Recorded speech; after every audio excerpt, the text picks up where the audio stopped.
Bismillahirrahmanirrahim. Assalamualaikum warahmatullahi wabarakatuh. Guys, ada cerita tentang kodok dalam tempurung. Bagaimana cara menceritakannya berbasis dongeng, berbasis filosofi, dan punya nilai moral. Gini guys, kodok itu, atau ada orang bilang juga kata, ya dia dari rumpun makhluk yang sama, spesies yang sama.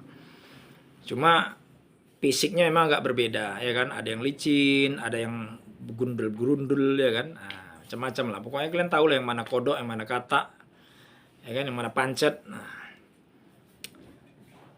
dia itu hidup di dua alam,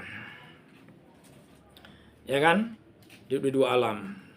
Bukan berarti dia bunglon, kan? Tapi dia memang bisa di air, bisa juga dia di darat, ya, karena dia memang diberikan Tuhan penciptanya, Allah Subhanahu wa taala, Rabbul Alamin, itu kemampuan bernapas di darat dan di udara. Maka dikatakan dia makhluk dua alam atau hewan amfibi. Oke guys, satu. Yang kedua, kodok ini tahan cuaca dingin, tahan juga cuaca panas. Nah, tentu saja pada saat cuaca panas dia kepengen lah masuk ke air, ya kan? Dan pada saat dia mencari makan, dia perlu juga ke darat.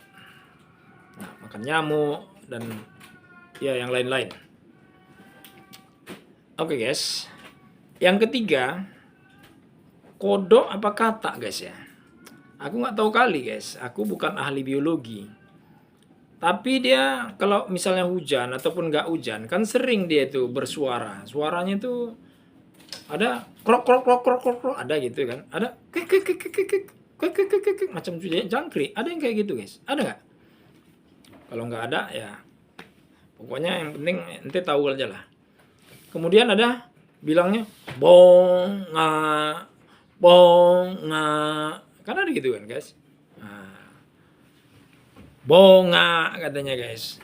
Suara kodok yang kayak gitu guys, ya. Nah, sekarang kita mau cerita bagaimana kalau kodok atau kata ini dalam tempurung. Jadi, hewan yang hidup bisa di dua alam. Hewan yang bisa melompat-lompat dan berjalan. Dia berjalan singkat ini. Selanjutnya dia banyak melompat ya.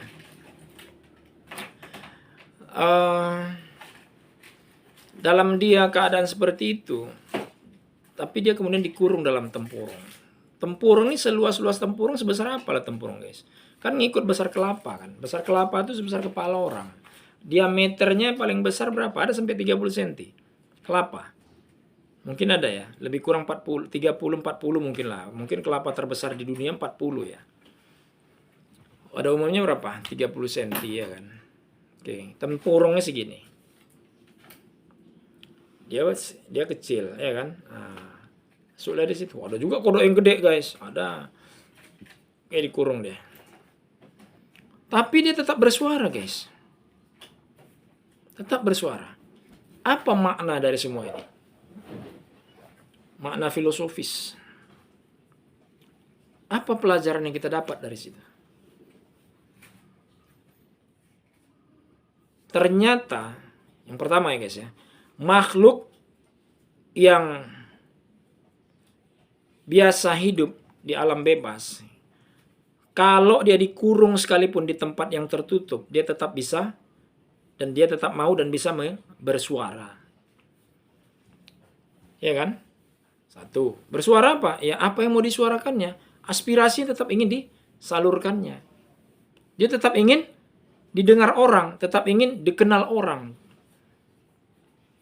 Kenapa? Karena pada dasarnya dia makhluk bebas. Manusia juga makhluk bebas. Jadi jangankan manusia, binatang aja kalau dikurung dia tetap ingin bicara.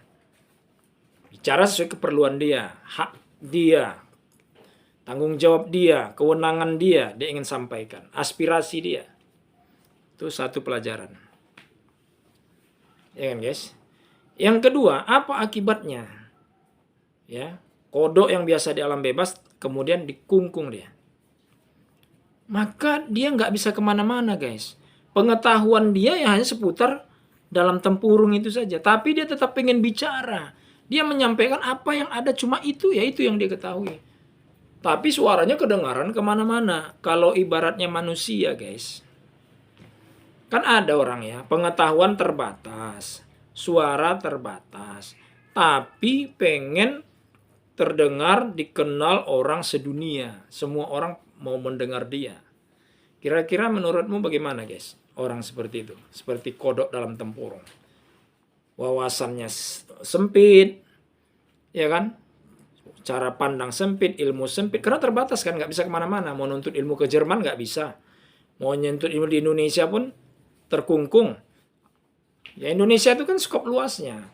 Skop di bawahnya provinsi, kabupaten, kota, kecamatan, kelurahan atau desa, dusun, lingkungan, ya kan, RT, RW, kira-kira gitu kan. Kalau dia berada dalam tempurung, itu aja dia tahu, tapi dia pengen bicara juga. Nah, akhirnya apa yang terjadi guys? Kalau kodok seperti itu masih wajar, memang itu alam dia begitu. Tapi kalau manusia, dengan segala keadaan terbatas, tapi pengen ngomong seolah-olah hebat, bagaimana guys? Itu merusak dirinya dan merusak orang lain. Maka jangan kita seperti katak dalam tempurung. Wawasan sempit, ya kan? Ilmu cetek, tapi pengen bertindak, bersikap seperti orang hebat. Jangan sampai begitu. Ya kan? Kemudian poin berikutnya, pelajaran apa yang bisa kita ambil? Iktibar namanya. Ya, ibroh. Pelajaran. Yang bisa kita ambil berikutnya adalah kodok dalam tempurung itu guys. Ya. Walaupun dia lama terkungkung di situ, tapi dia masih bisa bertahan hidup tanpa merugikan orang lain. Nah, manusia nggak tahan guys kayak gitu. Contohnya banyak. Ya, tapi yang baru-baru ini ada yang sangat menarik. Muncul dalam debat capres 3 pasangan. Ya kan? Ada videonya dibuka bahwa Prabowo sebagai capres nomor 2 itu katanya nggak tahan sebagai oposisi. Selama dia tidak duduk di pemerintahan, dia nggak bisa berbisnis secara bebas, secara leluasa. Karena bisnis memang menuntut keleluasaan itu kan. Karena pertarungan bisnis juga kan ketat. Jadi selama 20 tahun dia nggak bisa. Itu videonya ada. Tapi aku nggak tahu guys, itu videonya betul apa nggak? Nah kalau nggak betul, berarti kita anggap nggak ada cerita ini guys. Berarti aku nggak cerita Prabowo. Aku cerita tentang Prabawa. Prabawa beda kan sama Prabowo kan? Beda lah. Nah kalau Prabawa ini dia kepengen jadi raja. Raja yang berkuasa mutlak. Itu guys. Ya kan? Prabawa loh, bukan Prabowo. Jadi nggak cerita capres lagi ya. Raja. Oke guys, jadi dia nggak tahan jadi oposisi, jadi pejuang. Lalu kemudian dia masuk ke dalam lingkaran kekuasaan. Padahal dia punya kemampuan yang terbatas. Akibatnya apa guys? Akibatnya banyak orang yang tidak menaruh simpati. Karena menurut orang-orang yang melihat tingkah lakunya, ada yang bilang dia penjilat. Ya kan? Dia mulai menghalalkan cara-cara yang orang-orang menganggap itu menghalalkan segala cara.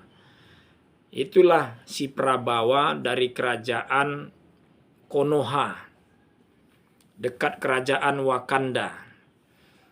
Jadi guys, jangan menjadi katak dalam tempurung. Katak dalam tempurung itu guys, dia tahan. Dia bersuara di tempat dia terdengar ke tempat lain. Tapi itu kodok, memang alamnya begitu.